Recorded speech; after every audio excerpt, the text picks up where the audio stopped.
эпидемиологическая ситуация на территории республики остается без изменений.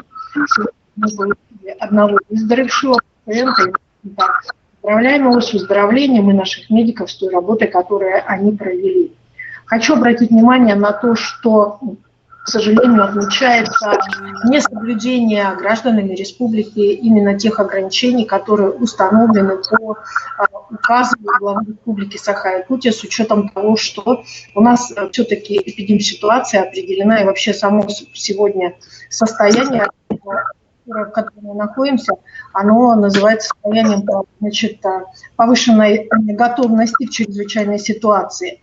Я хочу обратить внимание на то, что, к сожалению, многие, в том числе органы государственной власти, государственные, муниципальные учреждения, начали в большинстве своем выходить на работу, на режим очного непосредственно участия в организации деятельности. Хочу обратить внимание, насколько возможно, все органы государственной власти, государственные муниципальные учреждения должны применять удаленную форму работы.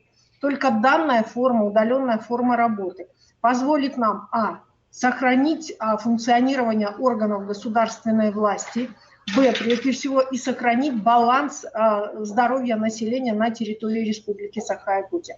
Поэтому, прежде всего, пример должны показать органы государственной власти, государственные муниципальные учреждения. Хочу обратиться к нашим лицам старшего поколения.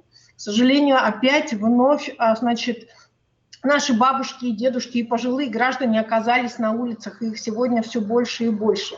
Безусловно, мы понимаем, что да, сейчас весеннее время, но как бы там ни было, все-таки основной группой, о которой мы заботимся с самого начала, являются пожилые граждане. Поэтому и установлены те правила, которые определены указом главы Республики Саха-Якутия, связанные с самоизоляцией наиболее уязвимых категорий граждан. Кому больше 65, кто непосредственно подвержен хроническим заболеваниям. Не выходите из дома, разорвите ту социальную, саму по себе связь, которая возможна сегодня быть. Да, тяжело быть без внуков, да, тяжело непосредственно нарушить тот ритм жизни, который есть, но необходимо это сделать, потому что ситуация, которая в целом развивается по России, вы ее видите.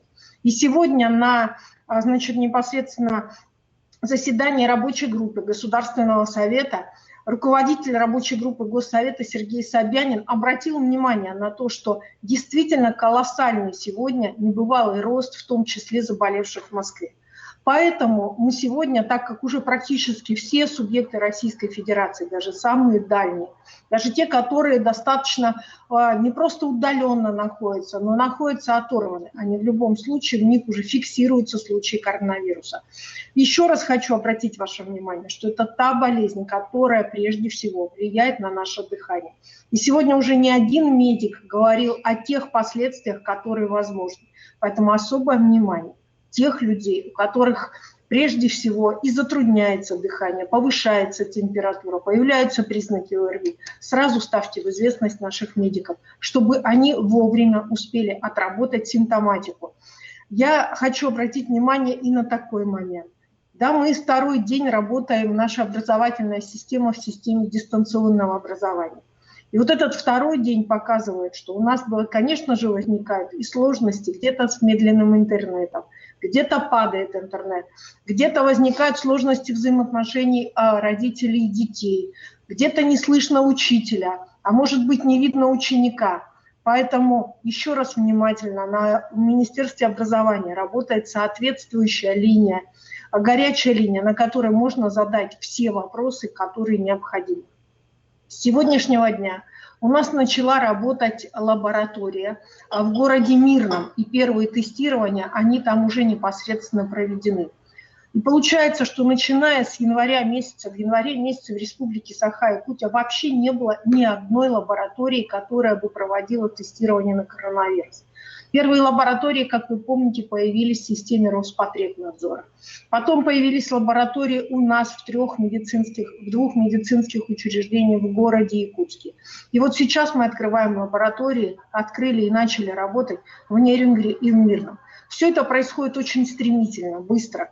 По рамкам нормах действующего законодательства, вообще на сертификацию лабораторий, на ввод их в действие требуется и обучение людей, и требуются большие сроки.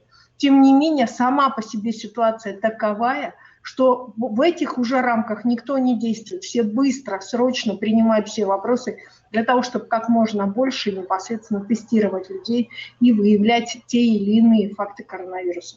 И для нас еще самое главное. В республику продолжают прилетать люди.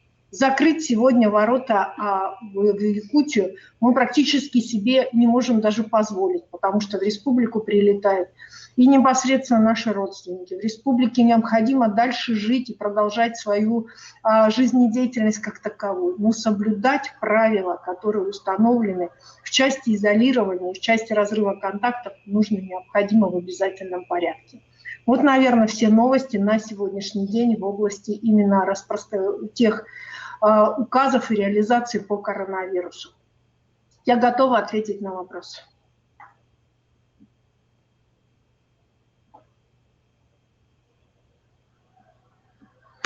Ольга Валерьевна, здравствуйте.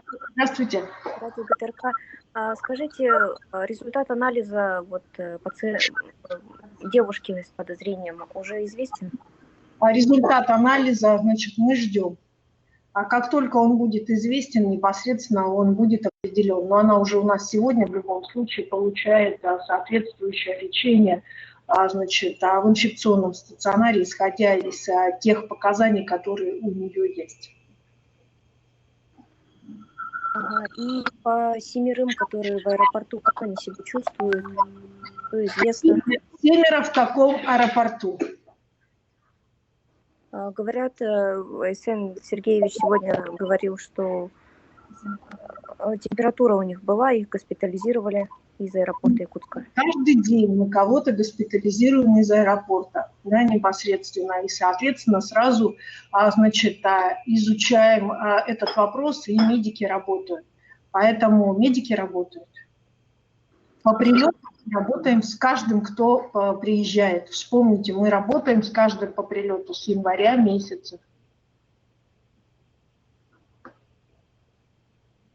Какие есть еще вопросы?